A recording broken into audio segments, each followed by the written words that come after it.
আজকে আমার সাথে এত বড় একটা ঘটনা ঘটে যাবে আমি ভাবতেও পারিনি। তো হ্যালো গাইস, তোমরা সবাই কেমন আছো? আশা করি তোমরা সবাই ভালো আছো। 100 দিনের চ্যালেঞ্জের আজকে হলো 10 নম্বর ব্লক। তো দুপুরের দিকে চলে গেছিলাম আমি স্কুলে, স্কুল দেখি বন্ধ, সেই জন্য চলে আসলাম আমাদের চাংড়াতে। আর চাংড়া থেকে উঠে 3 বান্ধবী মিলে চলে গেলাম আমাদের পার্কে। তো সরি গাইস, ভুল বসতে পার্ক বেরিয়ে বসে মুখ থেকে। তারপর 3 বান্ধবী মিলে ভাবনা চিন্তার করে ডিল ফাইনাল করলাম।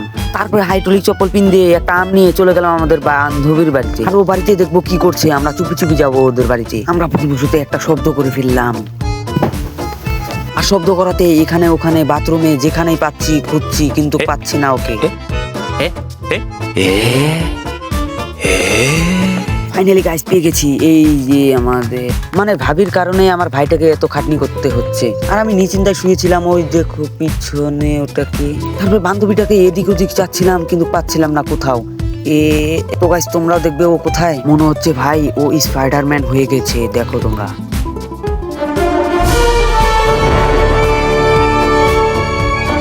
তো গাইস কেউ ফলো করে নাই, সেজন্য নাম নিতে পারবো না। ফলো করো, দ্বিতীয় ভিডিওতে তোমাদের নাম নেবো।